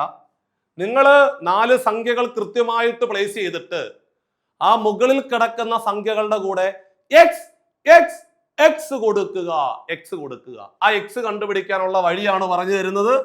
എക്സ് കണ്ടുപിടിക്കാനുള്ള എളുപ്പ വഴി താണ്ടേ, ഇടതുവശത്ത് കിടക്കുന്ന സംഖ്യകൾ കൂട്ടണം. എൻ്റെ കൂടെ കാണാതെ പഠിച്ചോണം. ഇടതുവശത്ത് കിടക്കുന്ന സംഖ്യകൾ കൂട്ടുക കൂട്ടുക കൂട്ടുക. അപ്പോൾ 8 8 16.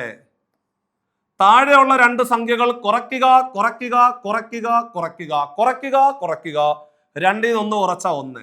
ഡിവൈഡഡ് ബൈ ക്രോസ് ആയിട്ട് ഗുണിക്കുക കുറയ്ക്കുക, ക്രോസ് ആയിട്ട് ഗുണിക്കുക കുറയ്ക്കുക, ക്രോസ് ആയിട്ട് ഗുണിക്കുക കുറയ്ക്കുക, ക്രോസ് ആയിട്ട് ഗുണിക്കുക കുറയ്ക്കുക. 4 × 1 4 മൈനസ് 2 × 1 2. കണ്ടോ? ക്രോസ് ആയിട്ട് ഗുണിച്ചു കുറച്ചു. 16 ഡിവൈഡഡ് ബൈ 4ൽ നിന്ന് 2 കുറച്ച 2. 16നെ 2 കൊണ്ട് ഹരിച്ചാൽ 8. അങ്ങനെ എക്സിന്റെ വില 8 എന്ന് കിട്ടിയാൽ മക്കളെ 4x എന്ന് പറഞ്ഞാല് 4 × 8 32 അല്ലേ? 4x എന്ന് പറഞ്ഞാൽ 4 × 8 32 ആണെന്ന് മനസ്സിലാക്കുക. അതേപോലെ 1x എന്ന് പറഞ്ഞാല് 1 × 8 8 ആണെന്ന് മനസ്സിലാക്കുക. അതായത് 8 വർഷം മുമ്പ് 8 വർഷം മുമ്പ് 8 വർഷം മുമ്പ് അച്ഛന്റെ വയസ്സ് 32. 8 വർഷം മുമ്പ് 8 വർഷം മുമ്പ് അച്ഛന്റെ വയസ്സ് 32 ആണെങ്കിൽ അച്ഛന്റെ ഇപ്പോഴത്തെ വയസ്സ് 40 അല്ലേ? എടാ 8 വർഷം മുമ്പ് 32 ആണെങ്കിൽ ഇപ്പൊ എത്ര? 32 8 40 അല്ലേ? Common sense ആലോചിക്കേ. 8 വർഷം മുമ്പ് മകന്റെ വയസ്സ് 8 ആണെങ്കിൽ മകന്റെ ഇപ്പോഴത്തെ വയസ്സ് എത്ര? 8 8 16. മകന്റെ ഇപ്പോഴത്തെ വയസ്സ് 16. ചോദ്യം എന്തുവാ? അച്ഛന്റെ ഇപ്പോഴത്തെ വയസ്സ് എത്ര? അച്ഛന്റെ ഇപ്പോഴത്തെ വയസ്സ് എത്ര? 40. അച്ഛന്റെ ഇപ്പോഴത്തെ വയസ്സ് 40 ഓപ്ഷൻ സി ആണ് റൈറ്റ് ആൻസർ. അപ്പൊ ചെയ്യേണ്ട പരിപാടി ഒരിക്കൽ കൂടി പറഞ്ഞുതരാം, ശ്രദ്ധിച്ചു കേൾക്കുക. 4 സംഖ്യകൾ സെറ്റ് ചെയ്യുക, എളുപ്പമാണ്. 4 മടങ്ങ് 1 4, 2 മടങ്ങ് 1 2. മുകളിൽ കിടക്കുന്ന 2 സംഖ്യകളിലൂടെ മാത്രം എക്സ് കൊടുക്കുക. ആ എക്സ് കണ്ടുപിടിക്കാനുള്ള എളുപ്പ വഴി ഇടതുവശത്ത് കിടക്കുന്ന സംഖ്യകൾ തമ്മിൽ കൂട്ടുക, ഇൻറ്റു ചിഹ്നം കൊടുക്കുക, താഴെ ഉള്ളവന്മാരെ തമ്മിൽ കുറയ്ക്കുക, ഡിവൈഡഡ് ബൈ, ക്രോസ് ആയിട്ട് ഗുണിക്കുക, കുറയ്ക്കുക, ഒരു സാധനം കിട്ടും, അത് മേളിൽ കൊണ്ട് സബ്സ്റ്റിറ്റ്യൂട്ട് ചെയ്യുക. സ്വന്തമായിട്ട് ചെയ്തു നോക്കണം, ചെയ്തു പഠിച്ച ആൻസർ കിട്ടും. വയസ്സ് അത്രയ്ക്ക് എളുപ്പമുള്ള സാധനമാണ്. വയസ്സിനകത്തുനിന്ന് ഒരു ചോദ്യം ഉറപ്പായിട്ടും പരീക്ഷയ്ക്ക് ചോദിക്കും എന്നുള്ള കാര്യത്തിൽ ഒരു തർക്കവും വേണ്ട. അടുത്തത് ഇതാണ്ടേ, ബോർഡ് മാസം. ബോർഡ് മാസ് റൂളുമായിട്ട് ബന്ധപ്പെട്ടുകൊണ്ട് പരീക്ഷകളിൽ ചോദിക്കുന്ന സ്ഥിരം ചോദ്യം ബോർഡ് മാസ്. ആദ്യം ചെയ്യേണ്ടത് ബ്രാക്കറ്റ്. ആണ്. Bracket 16 + 8 divided by 4 -2. 3 1 കുറച്ചാൽ എത്ര? ബ്രാക്കറ്റ് മാത്രം ചെയ്യുക. ബ്രാക്കറ്റ് മാത്രമേ ചെയ്യാൻ പാടുള്ളൂ. ബ്രാക്കറ്റ് കഴിഞ്ഞിട്ടാണ് ഓഫ് ചെയ്യേണ്ടത്. കണ്ണിൽ കാണുന്ന എല്ലാം ചെയ്യാൻ പാടില്ല സുഹൃത്തുക്കളെ. ആദ്യം ബ്രാക്കറ്റ്, പിന്നെ ഓഫ്, പിന്നെ ഡിവിഷൻ, പിന്നെ മൾട്ടിപ്ലിക്കേഷൻ, അഡീഷൻ, സബ്ട്രാക്ഷൻ റൂള്. ചുമ്മാ കണ്ണിൽ കാണുന്ന പോലെ ചെയ്യാൻ പറ്റത്തില്ലല്ലോ. അപ്പോൾ ബ്രാക്കറ്റ് ചെയ്യടാ പിള്ളേരെ. 3 1 കുറച്ചാ 2 2. ബ്രാക്കറ്റ് പോയ ഇൻറ്റു. അങ്ങനെ ബ്രാക്കറ്റ് കഴിഞ്ഞാൽ ഓഫ് ഉണ്ടോ? ഓഫ് ഇല്ല. ഡിവിഷൻ ഉണ്ടോ? ഉണ്ടല്ലോ. അതാദ്യം ചെയ്യേ.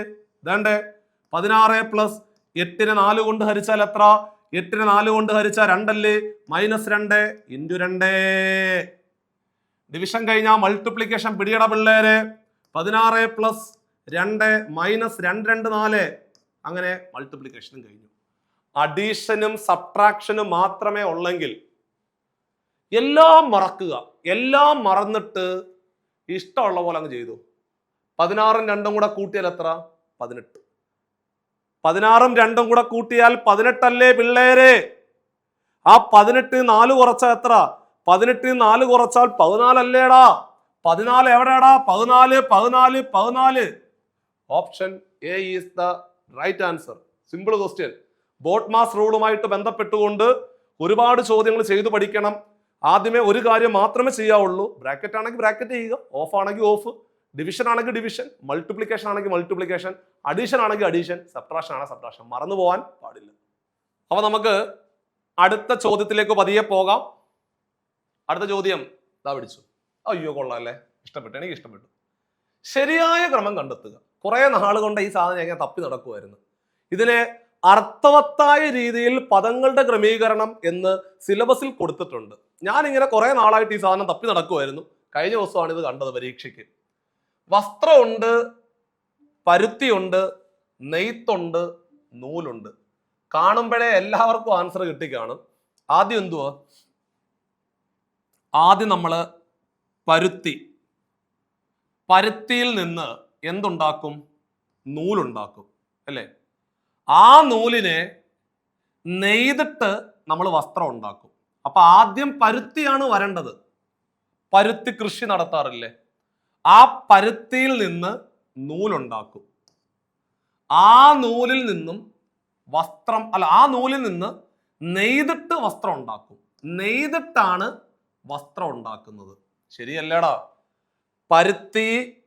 പരുത്തിയിൽ നിന്ന് നൂലുണ്ടാക്കി ആ നൂലിനെ നെയ്ത്ത് വസ്ത്രമുണ്ടാക്കും. 2431 ഓപ്ഷൻ സി ആയിരുന്നു അതിന്റെ റൈറ്റ് ആൻസർ. കുറച്ചും കൂടെ ഭംഗിയായിട്ട് നിങ്ങൾക്ക് അതിന്റെ എക്സ്പ്ലനേഷൻ ഒക്കെ തരാൻ പറ്റുമെന്ന് ഞാൻ തന്നെ വിശ്വസിക്കുന്നു. ഇതൊക്കെ ഒരു കോമൺ സെൻസിലെ 2 സെക്കൻഡിൽ അടിച്ചു കളയാൻ പറ്റുന്ന ചോദ്യമാണ് പരീക്ഷയ്ക്ക് ചോദിച്ചത്.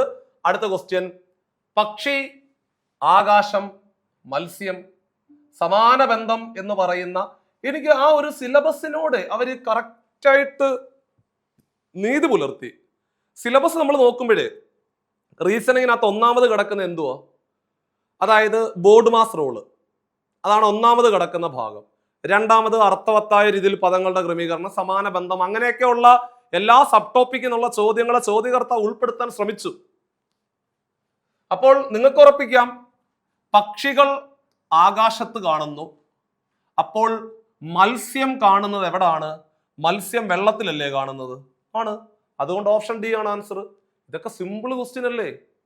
എളുപ്പത്തിൽ എല്ലാവർക്കും ആൻസർ കിട്ടുന്ന വളരെ സിമ്പിൾ ചോദ്യമായിരുന്നു അത്.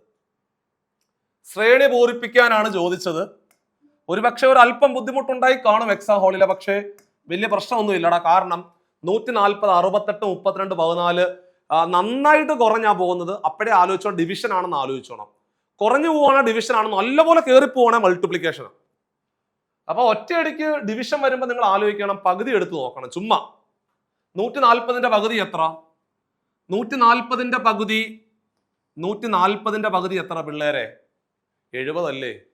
ആ 70 68 ആകണമെങ്കിൽ 2 കുറയ്ക്കണ്ടേ? അപ്പോൾ പകുതി എടുത്തിട്ട് 2 കുറയ്ക്കേ.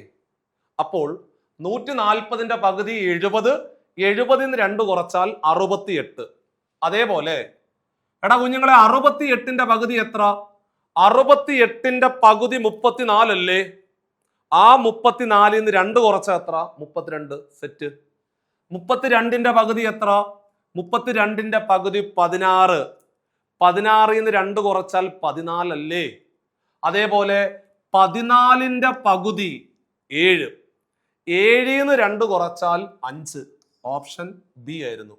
തൊട്ടു മുമ്പിൽ, അതായത് തൊട്ടു പിറകിൽ കിടക്കുന്ന സംഖ്യയുടെ പകുതി എടുത്ത് 2 കുറയ്ക്കുന്നതാണ് മുമ്പിൽ കിടക്കുന്ന സംഖ്യ എന്നുള്ള രീതിയിൽ ചെയ്ത് സിമ്പിളായിട്ട് കളയാൻ പറ്റുന്ന ഒരു ചോദ്യമായിരുന്നു ചോദിച്ചത്. സോ 20ാമത്തെ ചോദ്യം, ഈ ക്വസ്റ്റ്യൻ പേപ്പറിലെ അവസാനത്തെ ചോദ്യം എന്താ പിടിച്ചു? ഒരു ക്ലോക്കിലെ 3 സംഖ്യകൾ യോജിപ്പിച്ച് എത്ര സമഭുജ ത്രികോണങ്ങൾ വരയ്ക്കാൻ സാധിക്കും? സമഭുജ ത്രികോണങ്ങളുടെ പ്രത്യേകത എന്താണെന്നറിയോ? സമഭുജ ത്രികോണങ്ങളുടെ പ്രത്യേകത 3 കോണുകൾ തുല്യമാണെന്നുള്ളതാണ് പ്രത്യേകത. ആ 3 കോണുകൾ ഓരോന്നും 60 ഡിഗ്രി വെച്ചിട്ടാണ്. അത്തരത്തിൽ എത്ര എണ്ണം ഉണ്ടാക്കാൻ പറ്റുമെന്നാണ് ചോദിച്ചത്. ഇതൊരു SCRT ചോദ്യമാണ്. 10ാം ക്ലാസ്സിലെ 2ാമത്തെ ചാപ്റ്റർ നിങ്ങൾ തുറന്നാൽ വൃത്തങ്ങളും കോണുകളും എന്ന് പറയുന്ന പാഠഭാഗത്തു നിന്നുള്ള ഒരു ചോദ്യമാണ്. അതെങ്ങനെയാണെന്ന് ഞാൻ വരച്ച് കാണിക്കുന്നാണ്ടേ. ഇങ്ങോട്ടൊന്ന് ചുമ്മാ ഒന്ന് നോക്കിക്കൂ. ആ ചോദ്യം ഇതാണ്. ഇതാണ്ടേ, ഒരു അടുത്തടുത്ത 2 സംഖ്യകൾ ചേരുമ്പോൾ അതിനിടയിൽ വരുന്ന കോൺ 30 ഡിഗ്രി ആണെന്ന് ക്ലോക്ക് എന്ന് പറഞ്ഞ ചാപ്റ്റർ പഠിച്ചിട്ടുണ്ട്. ഒരു ക്ലോക്കിലെ അടുത്തടുത്ത 2 സംഖ്യകൾക്കിടയിലെ കോണളവ് 30 ഡിഗ്രിയാ. ഒരു ക്ലോക്കിലെ, എന്റെ കൂടെ പറ, ഒരു ക്ലോക്കിലെ അടുത്തടുത്ത 2 സംഖ്യകൾക്കിടയിലെ കോണളവ് 30 ഡിഗ്രിയാണ്. അപ്പോൾ ഞാൻ ഒരു പോയിന്റ് 12ൽ വെച്ചാൽ 30, 60, 90, 120 കണ്ടോ? അടുത്ത് ഇവിടെ വെക്കണം. കാരണം മൊത്തം 360. കണ്ടോ? മൊത്തം 360 അപ്പൊ 4 പോയിന്റ് 3 പോയിന്റ് ചേർത്തിട്ടാണ് ത്രികോണം വരയ്ക്കേണ്ടത്. അപ്പൊ കണ്ടോ 1, 2, 3, 4 ഗ്യാപ്പ് വെച്ചിട്ടാണ് കട്ട് ചെയ്ത് പോയാൽ മതിയടാ. സംഭവം അത്രേ ഉള്ളൂ. 4 ഗ്യാപ്പ് വെച്ച് കട്ട് ചെയ്താൽ മതി. കണ്ടേ 1, 2, 3, 4 കണ്ടേ. അതായത് 12ഉം 4ഉം 8ഉം കൂടെ ചേർത്ത് വരച്ചാൽ 12ഉം 4ഉം 8ഉം കൂടെ ചേർത്ത് വരച്ചാൽ കിട്ടുന്നത് 12, 4, 8 ചേർത്ത് വരച്ചാൽ കിട്ടുന്നത് ഒരു സമഭുജ ത്രികോണമാണ്. കണ്ടോ? അത് SCRT പോയിന്റ് ആയതുകൊണ്ടാണ്. ഇനി നമ്മളെ അടുത്തത് കണ്ട, നിങ്ങൾ ഇങ്ങനെ പിടിക്കണം. അടുത്തത് പറഞ്ഞാൽ 1 വെക്കണം. പിന്നെ 4 ഗ്യാപ്പ് പിടിച്ചാൽ പോരെ. 4 ഗ്യാപ്പ് വെച്ചിട്ടല്ലേ പോകേണ്ടത്. 1, 2, 3, 4 4 ഗ്യാപ്പ് കണ്ടോ? അപ്പൊ അടുത്ത 5 വെച്ചോണം. 1, 2, 3, 4 9 വെക്കണം. അപ്പോ 1, 9, 5 കണ്ടോ? അപ്പൊ അടുത്തത് 1, 5, 9 ചേർത്ത് വരച്ചാൽ ഒരു സമഭുജ ത്രികോണം കിട്ടും. കണ്ടോ? സിമ്പിൾ അല്ലേ? ഇനി അടുത്തത് കണ്ട, എന്റെ കൂടെ നോക്കിക്കോണം. അടുത്തത് കണ്ട, ഞാന് 2 വെച്ചു. 1 ഗ്യാപ്പ്, 2 ഗ്യാപ്പ്, 3 ഗ്യാപ്പ്, 4 ഗ്യാപ്പ് കണ്ടോ? 1 ഗ്യാപ്പ്, 2 ഗ്യാപ്പ്, 3 ഗ്യാപ്പ്, 4 ഗ്യാപ്പ്. അതായത് 2, 10, 6 ചേർത്ത് വരച്ചാൽ അടുത്തത് 2, 6, 10 ചേർത്ത് വരച്ചാൽ അടുത്ത സമഭുജ ത്രികോണം കിട്ടും. ഇനി ഒരെണ്ണം കൂടെ ഉണ്ട്. അതാണ് അതാണ് അതാണ് ദാണ്ടിത് ദാണ്ടേ. അടുത്ത പിന്നെ നമുക്ക് 3 ഗ്യാപ്പ് 1 2 3 4 കണ്ടോ, 1 2 3 4 കണ്ടോ. അതായത് 3 11 7 മക്കളെ, 3 11 7 അല്ലെങ്കിൽ 3 7 11 ചേർത്ത് വരച്ചാല് അടുത്ത സമഭുജ ത്രികോണം കിട്ടും. അപ്പൊ ചുരുക്കി പറഞ്ഞാൽ നിങ്ങൾ അങ്ങ് കാണാതെ പഠിച്ചു വെക്കുക, ഒരു ത്രികോണത്തിലെ സംഖ്യകൾ ഉപയോഗിച്ചുകൊണ്ട് എത്ര സമഭുജ ത്രികോണങ്ങൾ നിർമ്മിക്കാൻ സാധിക്കും എന്ന് ചോദിച്ചാൽ ഉത്തരം 4 ആണെന്ന് പഠിച്ചു വെക്കുക. കുറച്ചും കൂടെ ഒരു ട്രിക്കായിട്ട് പറഞ്ഞു തന്നാല് 12 സംഖ്യകളുണ്ട്, അതിലെ 3 എണ്ണം ചേർത്ത് 3 സംഖ്യകൾ ചേരുമ്പോൾ ഒരു ത്രികോണം വരുമെന്നും അങ്ങനെ ചുമ്മാ ഒന്ന് ഓർത്ത് വെക്കുക. 12നെ 3 കൊണ്ട് ഹരിച്ചാൽ 4 ആണ്. ഇതായിരുന്നു നമുക്ക് പരീക്ഷയ്ക്ക് ചോദിച്ച ഒരു ക്ലോക്കിനകത്തെ സംഖ്യകൾ ഉപയോഗിച്ചുകൊണ്ട് എത്ര സമഭുജ ത്രികോണങ്ങൾ നിർമ്മിക്കാൻ സാധിക്കുമെന്ന് ചോദിച്ചാൽ ഇനി ഒരിക്കലും മറന്നു പോകരുത്, ഉത്തരം 4 ആണെന്നുള്ള കാര്യം. ഒരിക്കലും ഒരിക്കലും ഒരിക്കലും ഒരിക്കലും മറന്നു പോകാൻ പാടില്ല. അത് വളരെ പ്രധാനപ്പെട്ട പോയിന്റ് ആണ്. 10ാം ക്ലാസ് പാഠപുസ്തകത്തിലെ ചോദ്യം ഡയറക്റ്റ് ആയിട്ട് ചോദ്യം ചോദിച്ചിരിക്കുകയാണ്. അവസാനമായിട്ട് ഒരു കാര്യം കൂടെ സൂചിപ്പിക്കാനുള്ളത്, എല്ലാവർക്കും അറിയാം ജൂലൈ മാസം 18ാം തീയതി എന്ന് പറയുമ്പോൾ ഇനി വിരലിലെണ്ണാവുന്ന ദിവസങ്ങൾ മാത്രമേ ഉള്ളൂ. ഒരു 10th പ്രിലിംസിന്റെ പരീക്ഷയ്ക്ക് പഠിക്കുന്ന ഒരു ഉദ്യോഗാർത്ഥി അറിഞ്ഞിരിക്കേണ്ട ഏറ്റവും പ്രധാനപ്പെട്ട ചില മേഖലകളുണ്ട്.